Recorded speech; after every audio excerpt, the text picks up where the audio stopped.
जय सोमनाथ। आज हम बात करेंगे भरोसा किस पर करें और किस पर नहीं। मेरी माने तो भरोसा किसी पे भी करना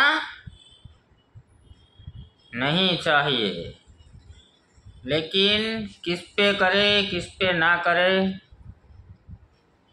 सोच समझ कर करें, क्योंकि समय बहुत कठिन चल रहा है। इसलिए हमें 100 बार सोच के भरोसा करना चाहिए। कई आपके साथ धोखा होते हैं तो आप क्या करते हैं? सब मनुष्य स्वार्थी है।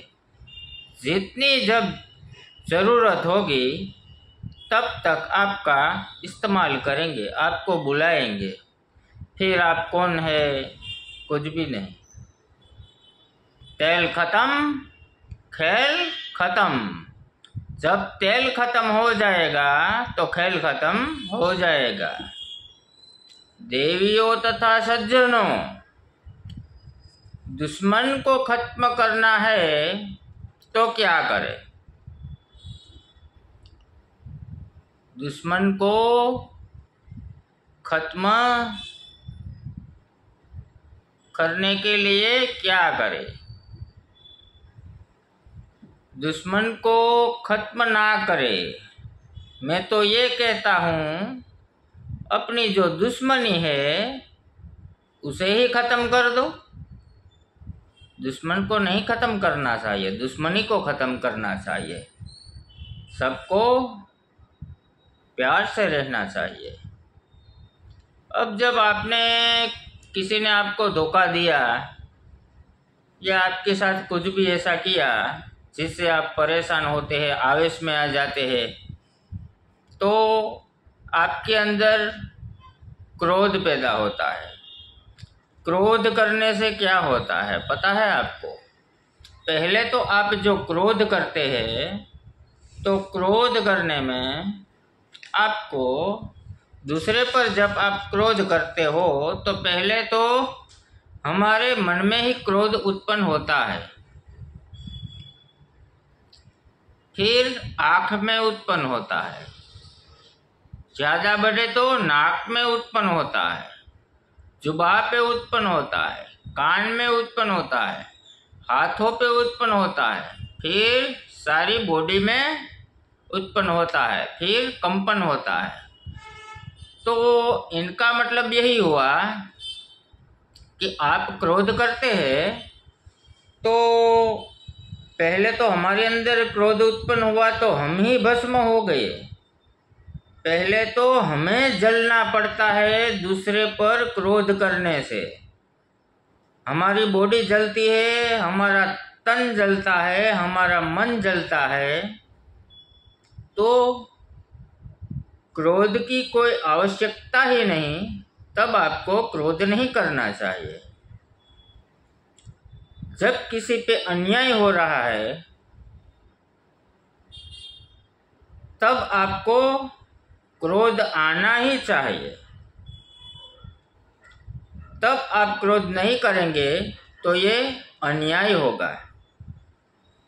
इसलिए तब क्रोध को आने दीजिए।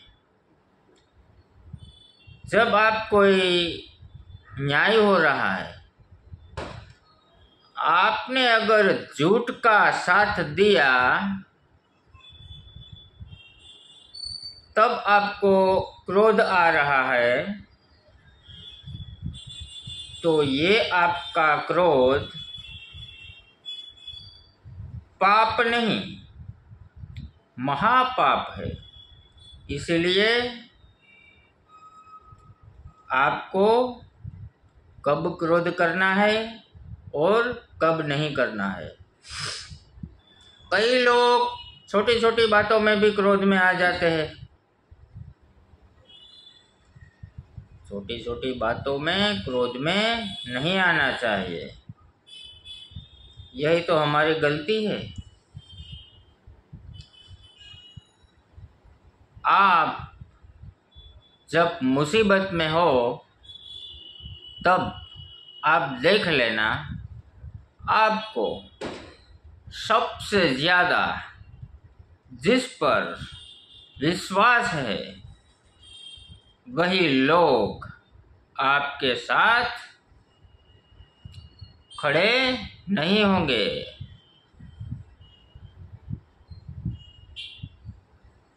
यही नीति है आज के समय की। तो आपको क्या करना चाहिए, कभी कभी आपको कोई ज़रूरत ना हो तब भी आपको सामने वाले को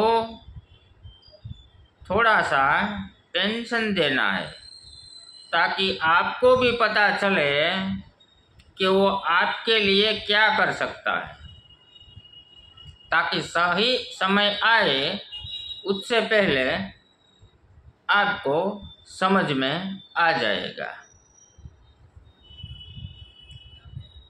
आप समझ लो, अपना कोई रिश्तेदार ले लो, अपना नज़दीकी का रिश्तेदार ले लो, अपने फैमिली का ले लो, अरे अपना घर का ही ले लो।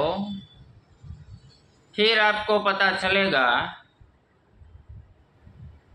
ये क्या हुआ। ऐसा ही होता है सबके साथ। तो हमें जब हमारा ऐसा समय आए तब कोई साथ नहीं देगा, तो हम इसके लिए क्या करें? इसके लिए आपको एक ही फोकस रखना है। मैं बार बार बोलता हूँ, क्या फोकस?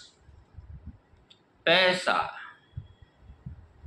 नशा करना है तो शराब का नहीं, सिगरेट का नहीं, अफेयर का नहीं। नशा करना है तो मंजिल का करो, पैसों का करो। इतना नशा करो, इतना नशा करो कि नशे में अनलिमिटेड हो जाओ। लेकिन वो नशा होना चाहिए सिर्फ पैसा, लेकिन न्याय से पैसा कमाना। ऐसा भी नशा नहीं चढ़ना चाहिए कि हम कुछ गलत कर बैठे। न्याय से कमाओ, बुद्धि से कमाओ। कई बार हमने सुना है कि ये गरीब है, बहुत गरीब है। भाई गरीब गरीब क्यों है? क्योंकि गरीब गलत जगह पे काम करता है, इसलिए वो गरीब है। सही ठिकाने पे काम करो, सही दिमाग लगा के काम करो। अपना दिमाग आलतू फालतू में इधर का उधर कर दो, उसकी बातें उसको कर दो, ऐसा कुछ नहीं करना है। हमें सिर्फ हमारे बारे में ही सोचना चाहिए, अपने परिवार के लिए, अपने बच्चों के लिए, अपने माता पिता के लिए, अपनी पूरी फैमिली के लिए, अपनी बेटी के लिए, अपने बेटे के लिए। सिर्फ अपने लिए, अपनों के लिए। बैट बॉल और बल्ले बल्ले, लेकिन पैसा कमाने में ताकत लगा दो, पूरी बुद्धि लगा दो, ईमानदारी से कमाओ। लोग मंदिर जाते हैं, मस्जिद जाते हैं, मंदिर मस्जिद जाते हैं, भगवान के पास जाते हैं, तो हमें क्या मांगना चाहिए? भगवान के पास सिर्फ हाथ जोड़ के इतना ही मांगो कि हे भगवान, हे ईश्वर, हे ईश्वरों का ईश्वर,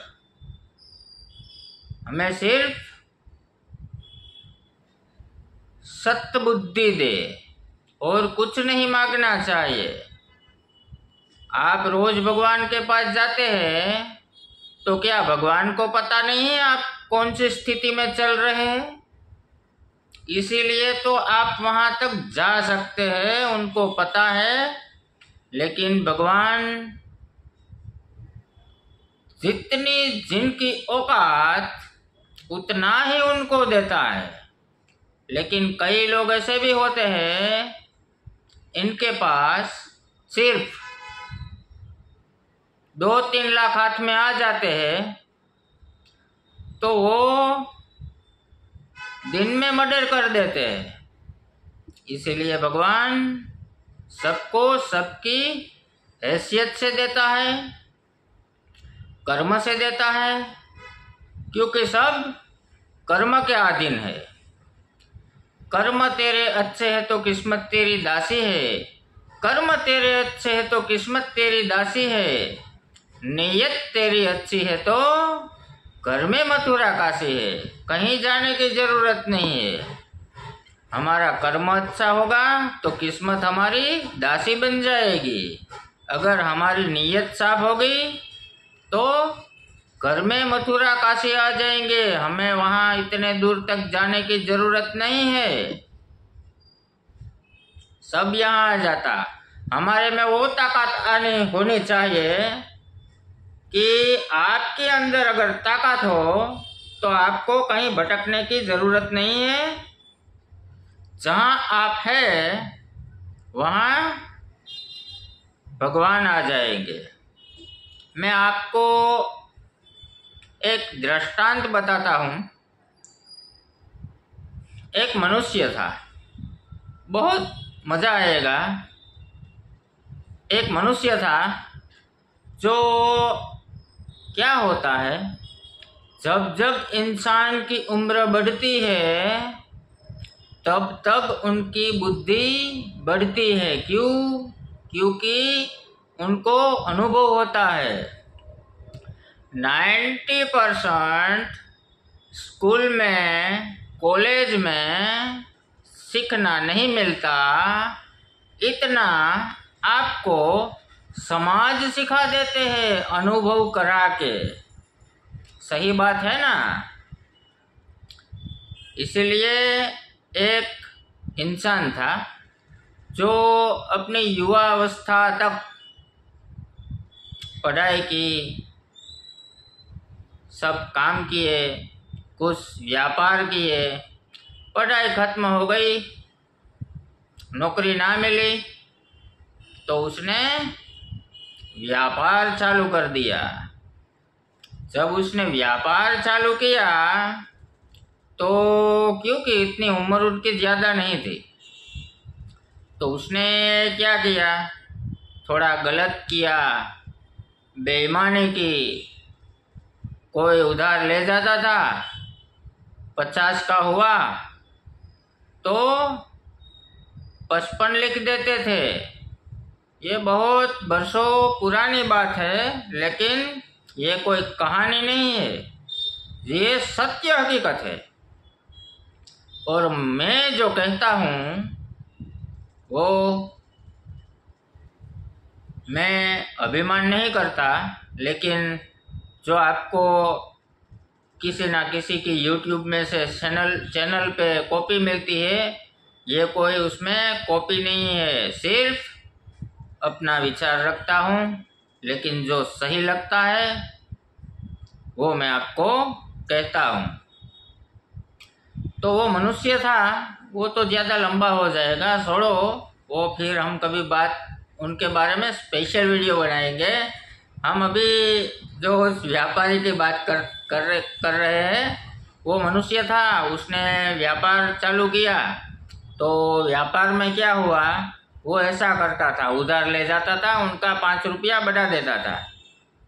तो बहुत गलत किया भाई उसने, बहुत गलत किया, बहुत धन कमाया।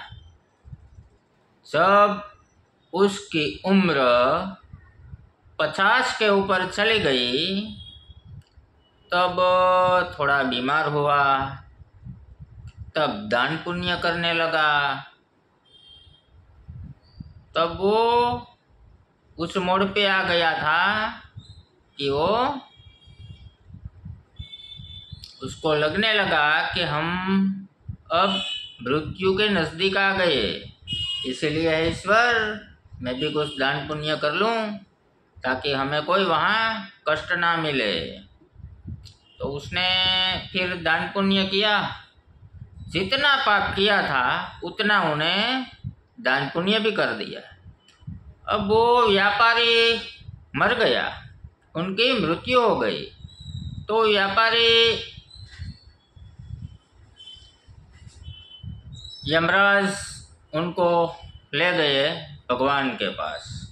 भगवान ने बोला तुमने तो पाप भी बहुत किए हैं और पुण्य भी बहुत किए हैं, तो आपका पाप और पुण्य तराजू में एक समान है।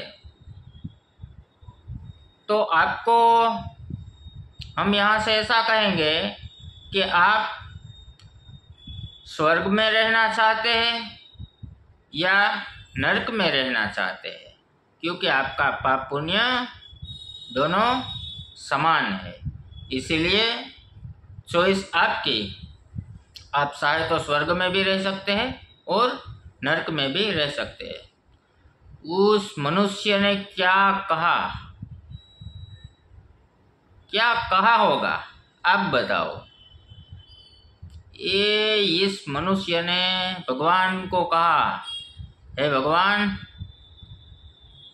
मुझे नरक में जगह चाहिए, नरक में जगह चाहिए।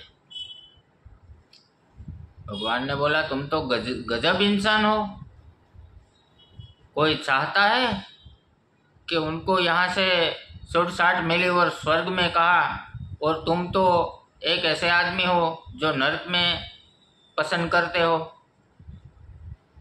चलो कोई बात नहीं, लेकिन तुम नरक में जाना क्यों चाहते हैं? तो उसने बोला हे भगवान हमारे अंदर